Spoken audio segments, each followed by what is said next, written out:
Welcome, everyone, for episode 3 of UnSpun with myself, Irvin, and Joe Atwill.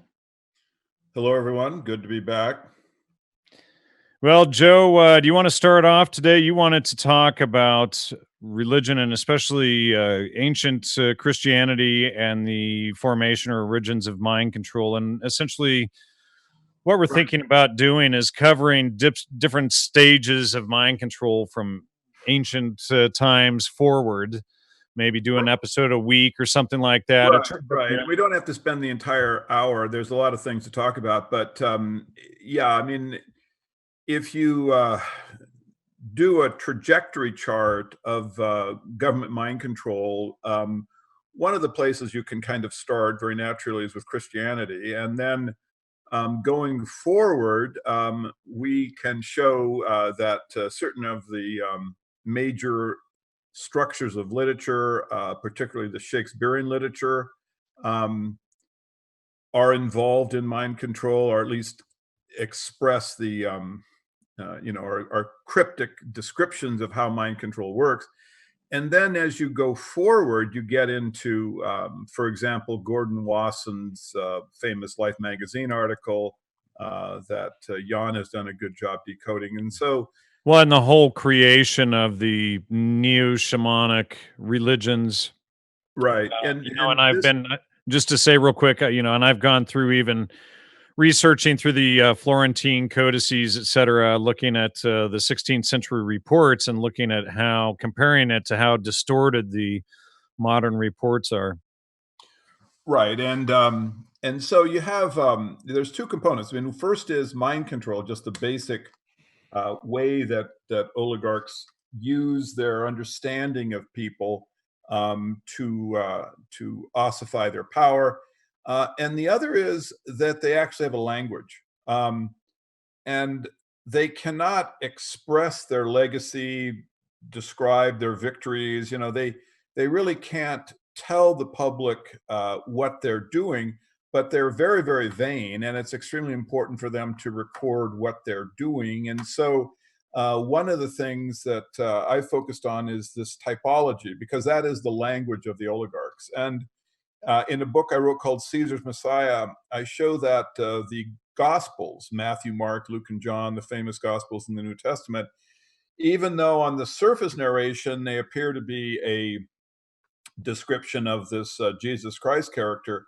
underneath it there is a way that the this particular family of Caesars is making a representation about their power, their victory over the Messianic Jews that they waged a war with in the first century.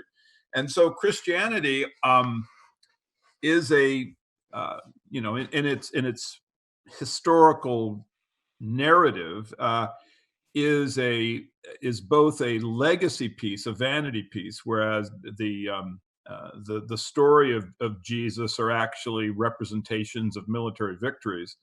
But then the religion itself is a way to control the mass, and to really see this clearly, the clearest way to see Christianity as mind control is to move forward a few hundred years into the beginning of the feudal system.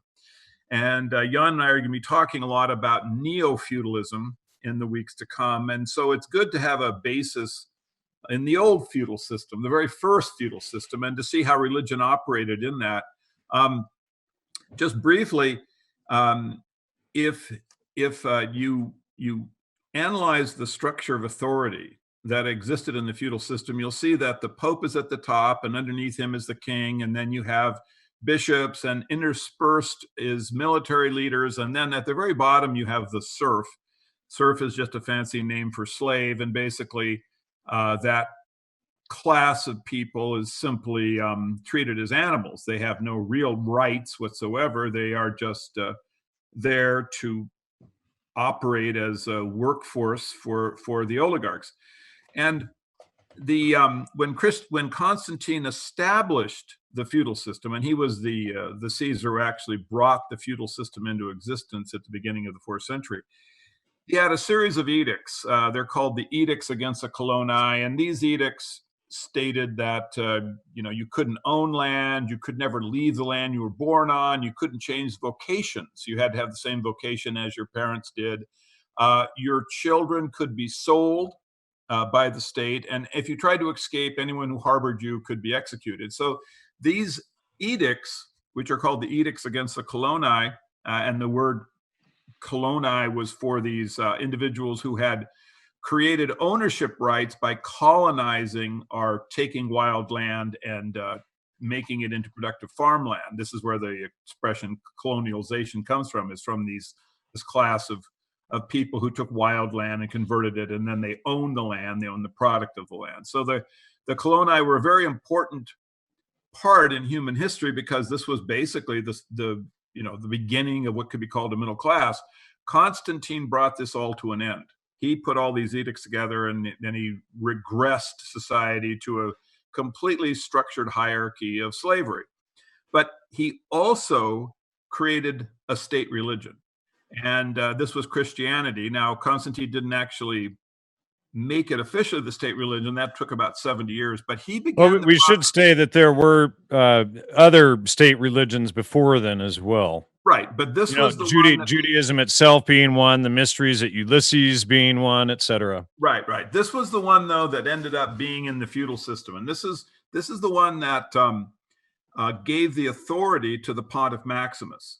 The Pontiff Maximus was the chief of the feudal system, and it's really well documented in paintings from the era. There are hundreds of these paintings that exist, which show the hierarchy that existed during the feudal system, and it always has the Pope at the top. The Pope is the official name is Pontiff Maximus. Pontiff Maximus was simply another title for Caesar. Right, exactly. The head of the Roman College. In other words, Rome never died; it morphed into the Catholic Church. Exactly right. And so now getting back to mind control, the slave would tend to rebel. Look at the Spartacus rebellion that took so many years for Rome to get under control. The rebellion of slaves was always a problem. So the solution to that was to create a religious context for slavery. And this was why Constantine made Christianity the state religion. It was simply to create a religion that had the political structure of authority that would then put the Caesar at the top, but give him a religious name, Pontiff Maximus or Pope, and so that the slave would then not rebel, because he would believe that there was a religious context to his slavery. And of course, he was told that there'd be kind of a worker's paradise for him after he died if he just obeyed the Pontiff Maximus or the Pope. So this was, a very crude kind of mind control that was being used by the oligarchs, and was very, very effective. The feudal system lasted for well over 1,000 years, and during that time, there were very few rebellions. So this is the kind of a good starting point to begin the journey that we're going to take you on, sort of understanding the mind control that exists in our world. And would recommend that people who want to really see documentation of the fact that the Romans created Christianity, you can look at my book, Caesar's Messiah, and I think you'll be surprised at what lies in back of all these stories about Jesus. And so this would be mind control in a primitive sense, but this idea of having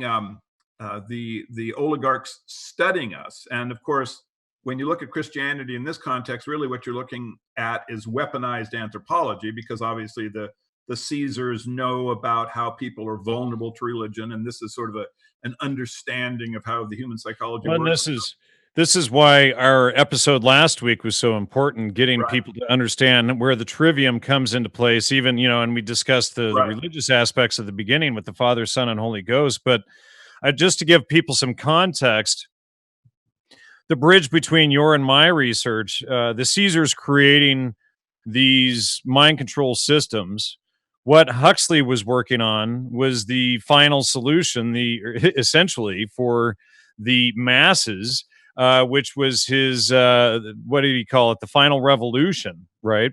brave new world. It's the same exact language here, but Christianity would be like a version 0.057 mind control, whereas the 60s and all of the stuff today would be like 2.0, 2.245, etc. So they're always upgrading and perfecting it, hoping to get the final uh, version of the mind control program that they never have to redo again. It's going to, just completely break the society to a point where they never rise up again. Right. And one thing that Jan and I both write a lot about is the archaic revival. And the anthropologic science that was developed during World War II. And if you look at the primary documents, you'll see that basically the entire science of anthropology during this era was controlled by military intelligence. That the science that they developed in World War II was then applied against the citizens to create what's called the counterculture. They understood that the way to create a slave state that had very little tension in it, in other words, very little rebellion, was to get the population to believe that they should embrace their past. In other words, that they should be more primitive, and this was really what was desirable. So that when you look at the counterculture, and you look at the drugs, you look at the breakdown in the middle Terrence class, McKenna, all of that stuff. all these guys, then what you're seeing is, I mean, the commune, the communal sex, the even the appearance, the tattoos, the long, the great big hoops, and the huge holes in the ears you see everywhere now. Yeah. So this was all, part of what's basically a science that was developed in World War II that was really the central figure in this was a guy named Gregory Bateson. And Bateson was, among other things, he was the true founder of the CIA, even though he's at Esalen, and he's seen as someone who's like a liberal, taking LSD and turning people on to LSD and having all these claims about loving humanity. But the fact is that besides it, well, first, he was caught by a guy named David Price, who's an anthropologist who used the Freedom of Information Act, and got a letter that Bateson wrote in which he described how to enslave inferior people. So there is no ambiguity in the language. It's completely clear. And this just absolutely outs Bateson as someone who basically was functioning to find ways to enslave people. And then bear in mind that this guy then went on and he is the person who created the intellectual structure of the CIA. He's right, exactly. Well, as well as someone like Aldous Huxley, and what you're also talking about is all of this, including Christianity, millennia ago, was these were systems to get people to love their servitude. And as Aldous Huxley wrote to George Orwell or Eric Blair, he says, but now psychoanalysis is being combined with hypnosis, and hypnosis has been made easy and indefinitely extensible through the use of barbiturates, which induce a hypnoid and suggestible state in even the most recalcitrant subjects.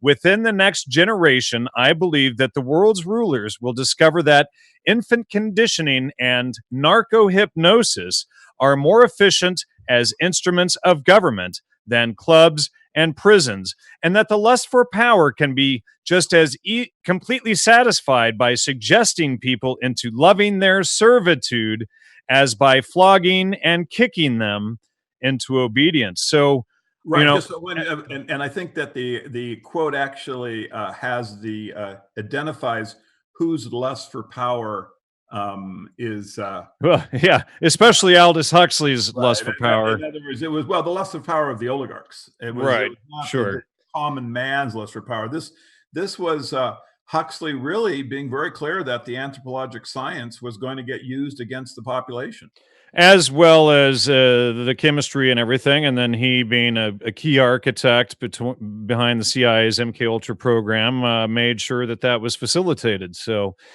essentially, we are living today in Huxley's Brave New World, and all of the New Age religions that we see out there today are the new equivalent of the mind control system, as you know, as Christianity was back then. Yeah, it's like This John said, system. this is just Christianity 2.0. Right, exactly. So this is just the newest version. And what, you know, what I should emphasize is what they want to do is get people to forget about the onus of proof. They want people to, you know, there are things, something is the onus of proof under logic, and then something else is arguing the arbitrary. The onus of proof is that whenever somebody makes a claim of something, it's entirely on them to supply the evidence for that claim. If they don't supply any evidence for that claim, then it's known as arguing the arbitrary, and it's dismissed by default. So if you don't have evidence of that claim, it's dismissed by default. So by getting people to, you know, like again, we were, you know, discussing the trivium method last week, by getting people to believe in things that they have no evidence for. In other words, like if we, you know, like there's a table behind me, if we understand the onus of proof as things that we can see on a table or on this desk here, and there's a book right here, etc., a lamp over there in the corner. But these are things that all of us can verify and know are there. So we can all see it within the commons using our common senses to see that desk and the lamp and the book, etc. So what the goal of this religious type of thinking and new age thinking, and people are always astonished when I say something like mysticism is the tool of tyrants, because what they want you to do is believe what's off of the table, what we can't each look at and pick up and verify. What am I holding, Joe? Jesus Christ. Yeah, or a glass of water, just so we don't fool anybody. Right. Oh, I'm sorry. Right. Yeah, so so just so we don't get anybody worked up that, you know, we're in some quantum delusion or living in a Roger Rabbit land like Gamita Swami wants us to believe, you know, this is a glass of water. Each of us can verify that it's a glass of water. I can smell it. I can drink it. Sure enough, what do you know? It's water. It's not vodka. All you Russians out there, not vodka. Right. But it's as if in back of you was a book of the New Testament. And in the New Testament, there are stories. Right. Well, you know, and the government. I do have a Bible right here, but it's the Linux Bible. So that little. But the point is that you know, they want you to believe that Jesus rose from the dead. They want you to accept that as a real history. Right. Without any evidence or support of that claim. Clearly arguing the arbitrary, because all you have is the story. But what they had was the military force of the Roman Empire. And so when they wanted to make Christianity the state religion, they brought in the power of the Roman military, so that then they demolished the other churches. They made it eventually against the law to believe any other religion than Christianity. So this was how they argued the arbitrary. They actually just... Yeah, well, and not that any of the other religions were any better or less tyrannical. But you know, they wanted people to accept the irrational, because once they accepted that Jesus rose from the dead, that he was a god, then the power of his representatives would be easy for the serf to accept. So that was why they did it. That was how they did it. And someone who was you can see that they would have a really hard time getting someone who had been trained in logic to accept this premise about this character Jesus Christ. And so this was why you started having all the libraries getting burned, and why there was simply an ending of the training in reason that had been going on basically in the Coloni children. And now that was all got done away with and replaced by religion. So well, let me just give another example here, because, you know, critical thinking even in ancient Greece and ancient Athens really wasn't all that allowed, because even then they had the mysteries of Ulysses, sure, which was a drug ritual, and it was controlled by two families, the Eurymolpids and the Kirkes families, and it was state sanctioned, and anyone who told the secret of how it was done was punishable by death. And it's suggested that Socrates was put to death for revealing the secrets of Ulysses. And this is in our article, Manufacturing the Deadhead, down towards the end there. But this was another earlier type of mind control system where they were using the drugs and had a strict religion. But the Christians came in and destroyed this Greek form of mind control, and then Rome imposed their own new form of mind control, essentially, and they did this to other pagan groups as well.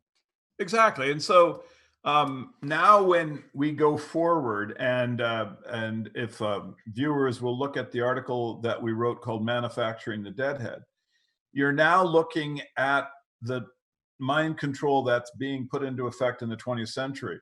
Understanding Christianity is useful because it gives you the context and the suspicion.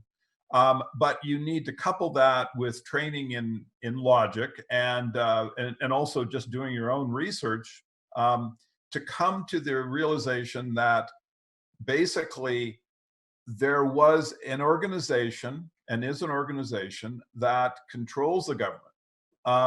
At some point, we're probably going to have to talk about, well, who is it, how they do it, how democracy has been subverted and perverted. But just as we look at the letters that Gregory Bateson wrote at the end of World War II, talking about how to enslave an inferior people. Sure. Why don't we read that citation to people? I can do that if you want me to get it. I might have it right here in front of me, or it would probably take me about a minute or two to find here. Yeah, go right ahead if you want to pull it up. Yeah, well, why don't you keep talking, and then as soon as I get it pulled up, I'll read it. So Jan's going to actually get the citation. I mean, I think that there are two documents that are just critical for understanding the world we live in. One is the pay requisition of Gordon Wasson for the Mexican psychedelic discovery journey. Sure. Because this is just absolutely clear evidence that the counterculture and the sex, drug, and rock and roll were part of a government plan to debase culture. Because you can see this because it shows that Wasson is lying. Absolutely. He never admitted. He always denied that this was some kind of CIA project. And because he didn't admit this, because in the article in Life magazine, there's nowhere where you can say, oh, by the way, I am being paid to do this by the CIA. Anyone can just, common sense will tell you whether this whole thing is rotten to the core. So that's the first document. The second document that I think is really useful for people to read is the one that Jan has brought up that he and I both have written about, and it is written from Gregory Bateson. Remember, this is the person right, and it was discovered by Professor David Price. Right. And it's a letter from 1944, Office of Strategic Services, Southeast Asia Command, interoffice memo from Gregory Bateson to Dylan Ripley. Subject: your memo number 53, dated 11/15/1944. So 2 days ago, 1944. And it's found in David Price's article, Gregory Bateson and the OSS, World War II, and Bateson's assessment of applied anthropology. Now, let's see here. So this term native revivalism, it's important because this out through the CIA created Esalen Institute up in Northern California, where they sell all of these new age religions. That's like the Ulysses of ancient Greece, or the Rome of, this is their center for distributing all of this new age mind control religion and hippy dippy stuff so that they can control people. Pseudo philosophy, pseudo philosophy, exactly, designed to be able to break down the intellect so that you're now set up to have a really stupid existence. Right, and then Terence McKenna worked with Bateson at the Esalen Institute, and then Terence McKenna changes the name from native revivalism to the archaic revival. Now, again, Gregory Bateson was a key founder of the Central Intelligence Agencies. So, quote, the most significant experiment which has yet been conducted in the adjustment of relations between superior and inferior peoples is the Russian handling of their Asiatic tribes in Siberia. The findings of this experiment support very strongly the conclusions or the conclusion that it is very important to foster spectatorship among the superiors and exhibitionism among the inferiors. In outline, what the Russians have done is to stimulate the native peoples to undertake a native revival while they themselves admire the resulting dance festivals and other exhibitions of native culture, literature, poetry, music, and so on. And And the same. I just wanted to say, Jan, because the thought is so vivid in my mind. I'm sorry to interrupt, but consider Woodstock in the context of what Jan just said. Consider well, Maria Sabina and the whole promotion of magic mushrooms, all of it. But when you talk about spectatorship, of being seen and giving them affirmation through being, like watched as they embrace the past, think of all the publicity that Woodstock garnered, right? And think of Vito Palakis with the freak dancing. Well, and for ladies and gentlemen, for those of you who don't know, Vito Palakis is essentially who created the hippie-looking dancer. His wife, Sue Palakis, whom I've had on my show, she created the dress, and then he created all of the freak dancing, etc., that became the dancing that you see at Grateful Dead shows and all of this stuff. That's essentially from Vito and Sue Palakis. But let me finish. Is fostering a kind of spectatorship. So go on. I'm sorry to interrupt. Yeah. So finishing this last half of this quote here, and this is in my article, Entheogens, What's in a Name, that can be found on the front page of the Gnostic Media website. And this explains how they did all of this and a big breakdown of the history of this. But he goes on. And the same attitude of spectatorship is then naturally extended to native achievements in production or organization. In contrast to this, where the white man thinks of himself as a model and encourages the native people to watch him in order to find out how things should be done, we find that in the end, nativistic cults spring up among the native people. So this goes again to neo-shamanism, etc. Essentially, what has been done is the mushroom religion that, and I've been investigating this for a while, and again going back to the Florentine Codex, none of this mushroom religion is found in the Aztec culture the way that it's portrayed today. So Wasson actually manufactured a new religion, a new version. He amalgamated little bits of information that he got from about 13 different tribes, then created a new Aztec religion, called it Teonanacatl, and then not only sold it to the white middle class society, but it was sold back into the native culture where this religion didn't exist before. And I just want to mention that the word and there's still more of that quote there. So okay, the word shaman is not a word from the Americas. Sure, and it's actually from Siberia. So when you hear Jan expressing Bateson's words, and he's talking about the Russian handling of their Asiatic tribes, this is where the shaman existed, and this is why the fact when you have people like Jim Morrison, talking about the Indian invading his body, he's a shaman. You have to say, wait a second. Where does this term even come from? How would someone like this? Right, and then we realized that it was the Russians using this native revivalism to control not only the natives but the white culture as well. So continuing here, the system gets overweighed until some compensatory machinery is developed, and then the revival of native arts, literature, etc., becomes a weapon for use against the white man. Phenomena comparable to Gandhi's spinning wheel may be observed in Ireland and elsewhere. If, on the other hand, the dominant people themselves stimulate native revivalism, then the system as a whole is much more stable, and the nativism cannot be used against the dominant people. Folks, that expression, I mean, if you just trace through the quote, understand what he is suggesting, and then recognize that this is the individual who created the CIA and who gave LSD to people like Ken Kesey, who then took the bus, right, and went out and gave LSD to millions of he's people. Also the one that dosed. He also dosed Allen Ginsberg, folks, and Robert Hunter. And Robert Hunter of the Grateful Dead. So now when you look at this trajectory, it is absolutely transparent. You have the technique they're going to use. You have the individual who is developing the CIA, and then you have people who are now employees of MK Ultra who are then trained by him, who are influenced by him, who then go out and give LSD to basically the entire generation during the Vietnam War. So there is really no contradiction, no difficult, thing to understand.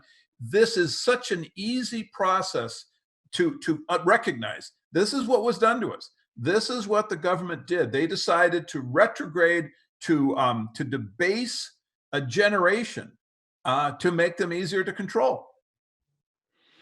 And here's another point that I want to add to that, because so many people think, well, this society was so rigid and structured, and families and all of this stuff. A family can go on with changes in government and all that for pretty much eternity if it's left alone. And especially an extended family with cousins, aunts, uncles, grandparents, etc. involved. They don't need really outside help. They can self-sustain for pretty much going on forever.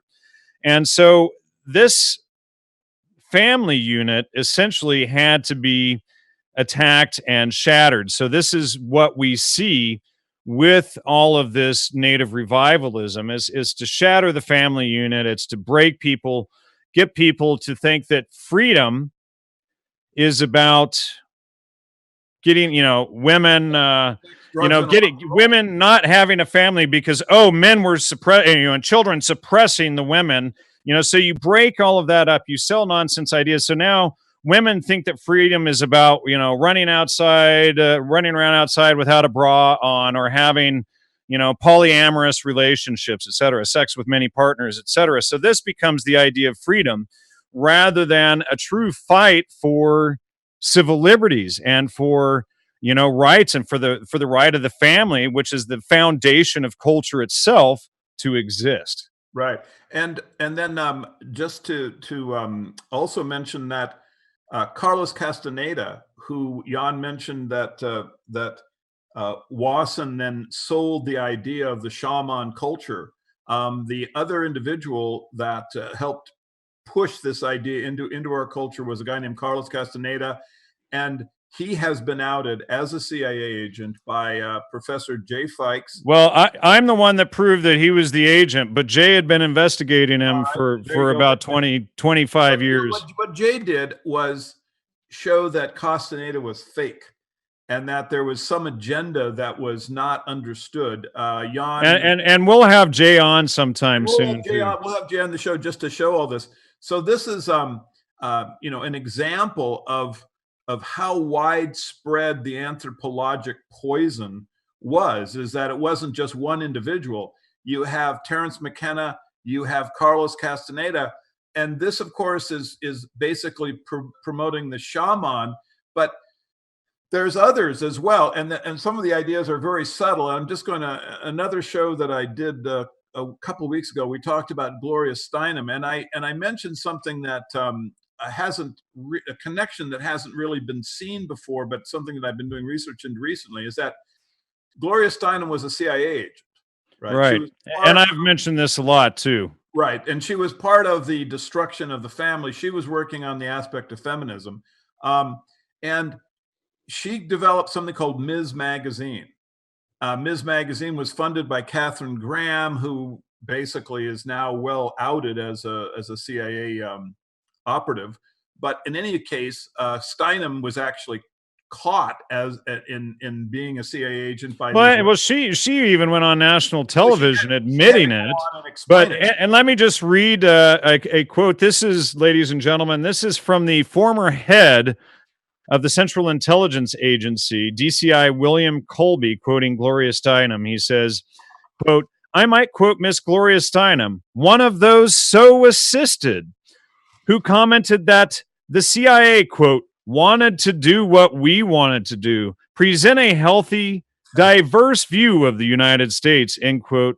And then starting another quote, "I never felt I was being dictated to at all." Now, this healthy, diverse view of the United States is selling all of this degeneracy and attack on the family unit, etc. Yeah, this is And when so MK Ultra is in full bloom. right. This is when all of the hideous experimentation on children were being done by the CIA. And that's what Steinem is referring to about, well, these lovely people that I really enjoy and Steiner is one of the worst traitors against not only the United States, but against the family in general. And Right. this woman is still alive. So I wanted to go on because this is a connection that hasn't been made before. And I think it's important people to recognize is that Ms. Magazine put out an article called Black Macho or something. I can't remember. I have a hard time remembering, but it was by Michelle Wallace.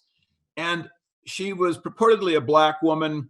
And it was all about what a terrible situation existed in Black families because Black males were bad. They were violent, Right. they were evil. And then because of this, this was part of the impetus that led to what's called the Great Society programs.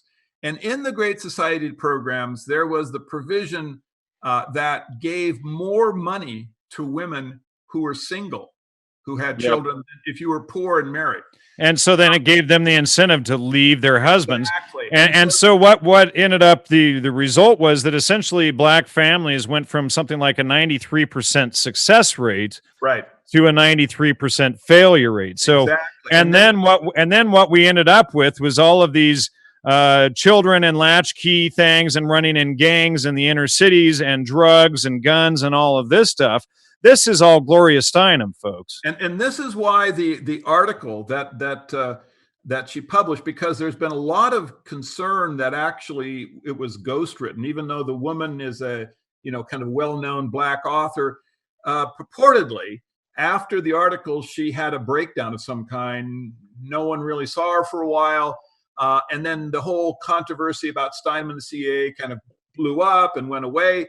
But my point is that that this is weaponized anthropology, that this is setting the seeds, showing that there is this problem to which the government will react to, so that when you have something as perverted as a welfare system that gives more money for being single than for having a family, that you have some intellectual cover. So because the first response is, well, this is crazy, this is a bad idea. But Steinem had planted the seeds for this by saying, the Black woman is under so much attack from the evil Black man. And then it spread out to all men are these evil, etc. So let me just add to that. So Steinem's latest campaign in the last several weeks, and she's even selling T-shirts for this, is to be proud of your abortion. So, she's getting women to put on these shirts to be proud of their abortion, and hey, go run in and get an abortion and kill that baby, because you're being suppressed by showing the ultimate level of what is feminine, giving birth. Right. So, Gloria Steinem is, one of the ultimate psychopaths and traitors. And, what I would say is that she is a warrior. I mean, I know that. Well, she's a warrior, psychopath, and traitor against humanity. Yeah, I mean, a traitor against certain interests. But the question is who trained her? What is the agenda of the group that is using her as a weapon? Because we can the Central Intelligence Agency. But this is what has to be explained. And one thing I have been asking is that there be DNA testing, because I really do believe that there is a family or ethnic component to the psychopaths, which basically is responsible for their being able to commit this kind of psychic and physical genocide against people. And I really want there to be a database of those who have this, destructive influence, so people can actually see if there are family or hidden ethnic connections. So it's sort of like a Megan's Law database for pedophiles. Exactly. And I would just point out that Madonna, who is someone who's had nothing but a destructive influence on society, like Miley Cyrus. Right. Well, Madonna now travels with a DNA cleanup team. Did you know that? I remember you mentioned it to Right. me So, before. so she has this DNA cleanup team, and what I am suggesting is that the oligarchs are very clever and probably know that the jig is up, because now you're having all of these DNA testing organizations that for very little money people can actually get information. And so, if you have some kind of secret family or ethnic background that you don't want to have out there, you're going to need to have your DNA So cleaned. what we need to do is set up a shell DNA company and then get hired by these oligarchs and these stars, et cetera, to clean up their DNA when we're actually Well, tracking and cataloging it to expose them. a cleanup, a DNA cleanup is someone that just destroys all the DNA. You know, they Well, just I'm right. taking their idea and Well, flipping it in our favor. well, of course, you know, and Yeah, because that's what.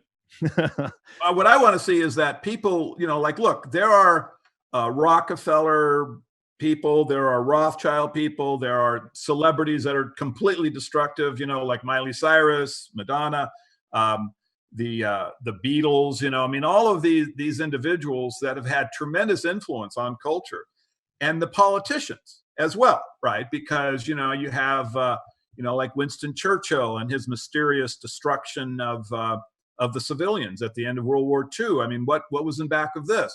So what I am suggesting is to simply get the DNA and start posting it, post it online. There are Churchill members out there that can be, you know, you can ask them to, you know, people can get evidence. And of course, there'll be a lot of mistakes, there'll be some problems, but you know something? If enough of it is done, the population will start to get a really good picture about whether or not there is a secret ethnic or family structure that the oligarchs possess, which is one of the components that binds them together. And so that when you see this behavior, like you know, this just psychopathic kind of behavior, what you're probably seeing, in my opinion, is warrior behavior. That they are trained. The idea that certain groups are not human is trained into them. It's sort of like training a Marine by using racial, you know, slurs against the individual they're going to be fighting. So you call a Vietnamese not by a human name, but by the name Gook. So Right, that you're constantly dehumanizing you the other. That's constantly it's humanize, so always you always dehumanize the outside group. exactly, so that the empathy that would resist people, make people resistant to just slaughtering and genocide, it's broken down. So anyway, Absolutely. that's my thought, is that that it would be something we could do and something that might produce dramatically clarifying results. Well, sure, and then you know, on top of that, we could you know, genetically identify these you know, 1% worthless eaters, you know, that feed Yeah, off of the rest of society, right? right. Well, I mean, that I think is a really important goal, because what I'm worried about is that we will find that humanity is controlled by a very, very thin veneer. I mean, if you think about Western civilization and the actual power, the things that the people who make these decisions to take us to war specifically are to you know, permit vaccines and certain kinds of foods, you know, to be used. You're Does it talking cause prion? Yeah, using prions to break to further exactly. I mean, you're poison people. talking about less than 100,000 people, probably all the way from Russia through you know, through Los Angeles. So since everything has been going so badly, I would really like to see some explanation as to who these people actually are, because my concern is that there is something that has been hidden from us, that actually over time a group has come in and infested the political class. Sure. If you look at Christianity, you can see that this was really you know, you had this false ethnicity, you know, this idea that they were creating, you know, all of these characters in the gospels who are Jews. I mean, this was fake, that wasn't real. So the idea of using ethnicity as a tool is way old, and so I just think people should be suspicious, and particularly now we have the ability to actually vet these things, we should be trying to do it. What do you think of all of this hype? Speaking of religious zealotry, all of this hype in France regarding the bombing. If we look at the media, we go back before the mid 1950s, late 1950s. The Muslims were always romanticized, and since Sure. the 1950s, they're always demonized and they're always portrayed as terrorists. Right. Well, terrorism, I mean, as a term, actually began in the conflict between the Zionists and the indigenous Palestinians, and at that in that stage, the terrorists were the Zionists, Right, of course. the Jewish organized gangs, and they actually, in their to my knowledge, that they actually coined the term as a way to drive Muslims out of the areas that they were hoping to get to. So now you have this elephant in the room because you have Israel and you have the Israeli basically A terrorist state. well, you have a nation right in the middle of this Islamic ocean. Right. It had a beginning that used force for its establishment, and then you had the indigenous people, the Palestinians, never really being their needs really not being addressed. I mean, if you look at the conditions they're living under today, it's not acceptable. So the idea that concept, that the concept of that the state of Israel and the creation of the state of Israel is somehow seminal to the terrorism that we're facing now is oddly not brought up by the media. The media seems to basically want to create the idea that the Islamic religion produces violence and hysteria, and this is sort of the origin. When they Right. don't, when And they never mind Hassani Sabah and the shift off Well, they a don't mention thousand years ago of the the Shiites, 500 etc. years prior, where there was actually a very static relationship between Well, European. sure. For what was it? For 4 centuries, the not the Zionist Jews, but the original Jews in the area and the Palestinians for 4 centuries had gotten along They got a lot perfectly. of course, and so this somehow is forgotten, and then what you're really dealing here is just kind of a mind control, because what they're trying to do is to create the justification for more war and the justification for a ever expanding surveillance state, right? Absolutely. And so this is really what you're going to get out of Paris. You'll get more war immediately. Holland, the prime minister of France, bombed a whole bunch of places in Syria. Right, that was his response. They just blew up a bunch of people. Well, look, we've been blowing up people in. Because a couple of individuals, Right, not necessarily related to a country, did this. Now they're right, going to go bomb a whole right. country. And in fact, Just like we bombed Iraq, Iraq for yeah, something that Israel did. right. Well, the thing is that in this case, the individuals that they had identified at the time that Holland ordered the bombing were in fact French citizens. They were Algerians who had legitimate French, documentation. I think there were three of them that had been, if my memory serves right, there were three of them that had been identified. All of them are French citizens. The response: bomb Syria. Now, this is just completely absurd, but that's what they did. So, it's like after 9/11, you had the Patriot Act all ready to go. The surveillance state was ready to be brought into effect. Absolutely. Yeah. Right. They already had the whole thing written. Had it all worked out. Now you have this the terrorist event, and the next thing you know, you have the immediate bombing and blowing up of all these people. Look, um, this approach is a failure by any standard. If bombing was going to work, all of the millions of bombs that have been let off over the Middle East over the last 15 years, that would have had some effect. Here we are today, with worse terrorism than we've ever experienced, or as bad as we've experienced. And And I'll never tell you, mind the false flag of that. well, of course, but the thing is that we're not making any progress, and yet this is after 15 years, and yet instead of any kind of diplomatic response. Of course, the politicians will always say, well, you can't be diplomatic to terrorism. You have to show strength. Well, look, at some point it becomes absurd. And the politicians, because I don't trust them as a class, I mean, already I've vetted my paranoia with the idea they need to be, tested DNA wise. They're just going to continue what they want to do, which is just bomb. It's up to the citizens. We have to basically create a new political class, because this one will always use these events as excuses to do what they want to do, which is simply genocide.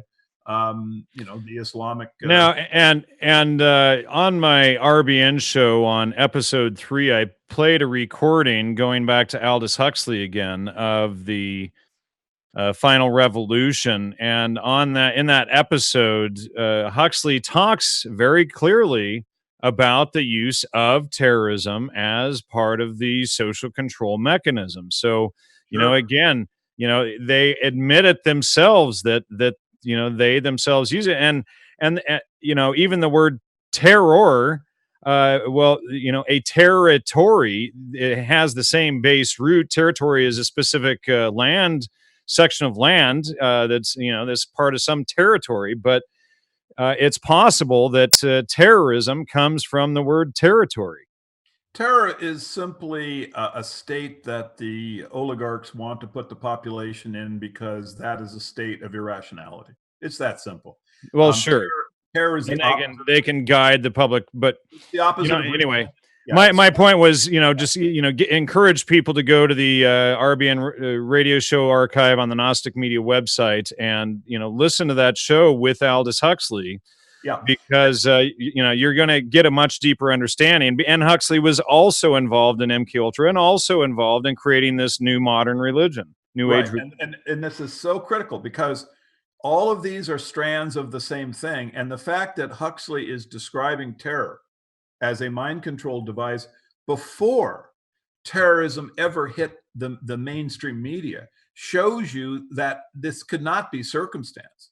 That this is because, since Huxley can be demonstrated to have been involved in the creation of, for example, the drug mind control aspect, the fact that he's also alluding to terror at a point before it ever has reached the media, before terror really was basically a tool that was being used to control people. This shows you how long-standing the plan is, and how terror was always anticipated to be one of the devices they were going to use to control us. So all the terror we're experiencing, the citizen should just say immediately, automatically, I suspect that this terror is a tool. I suspect that this and start from that point, and look for evidence. Don't get, riled up. Let's go nuke the Arabs. They're all this or that. I mean, this is the idiotic response that they want.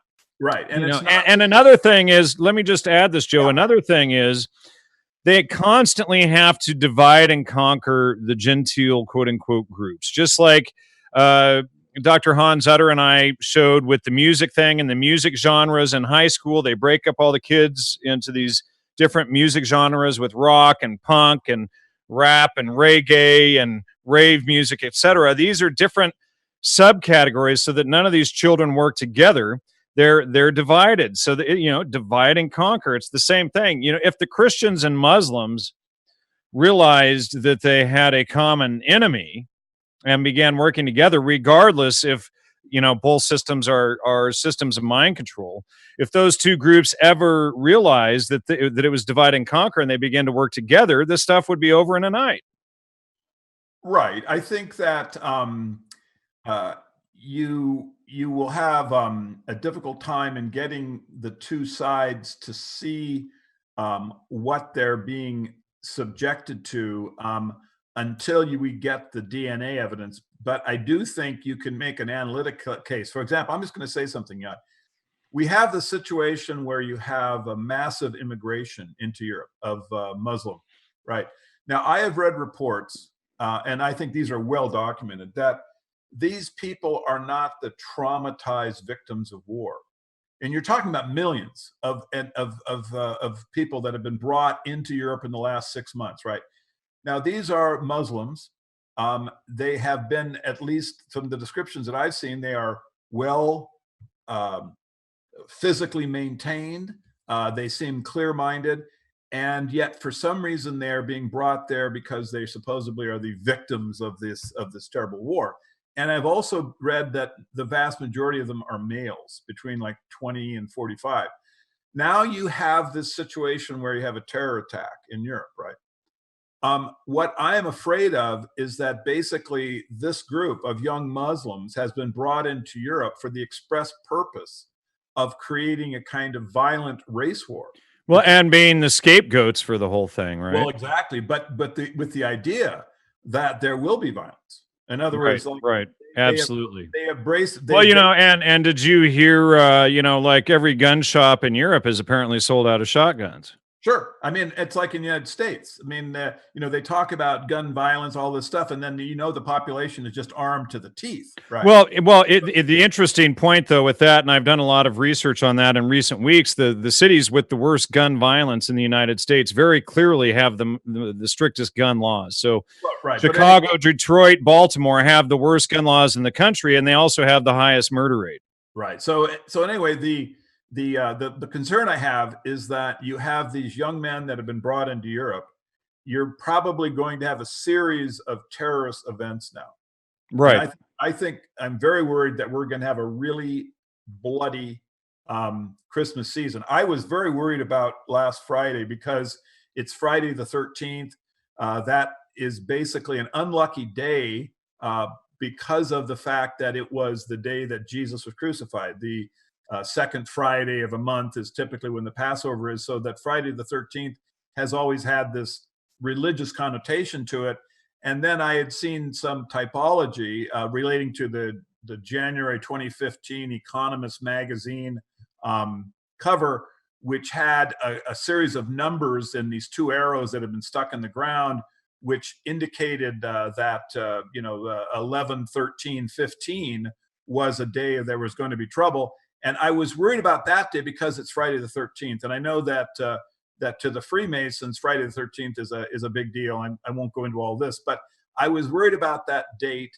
It seemed very troublesome to me or worrisome that date could be a day where you'd have like some kind of operation, by the secret society. And lo and behold, you had this massive terror event. Well, I don't know if it was artificial. I have no idea. I'm just saying that because of it, my concern is high, and I'm very worried about the Christmas season. I think that you could have a series of terrorist events leading up to massive terrorism during that period. And then beyond that, you'd have all of these young Muslim men that have been brought into Europe. There are all these rumors about rape and this race baiting that's going on between the Europeans and the Arabs and the Muslims.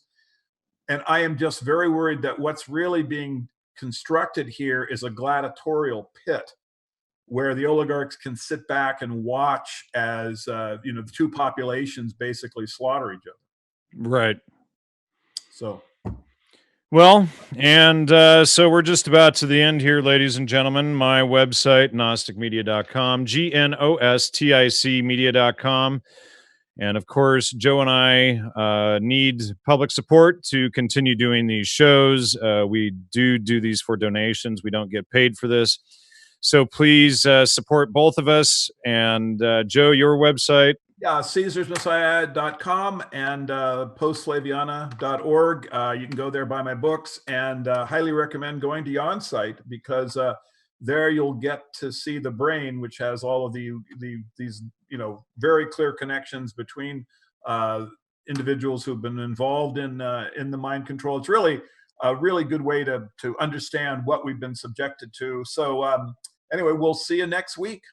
Yeah, and just very quickly, today I released the 7-year archive of the first 7 years of the Gnostic Media show, so people can now get the full archive of that shipped to them from the store page on the website. And I just wanted to also mention that probably not next week, but in the future, Jan and I will be doing a show on relationships between men and women in the modern world. I think this will be really help people, establish themselves in a better form, than we have recently, because we get all of this perverted, information like through Miley Cyrus and Madonna, and yet people really do need to be developing the relationships that can promote our culture. And really real familial relationships, exactly. and not this commie crap. So we're gonna be talking about that in the future. That's one not to miss. So anyway, hey, Jan, All right. buddy.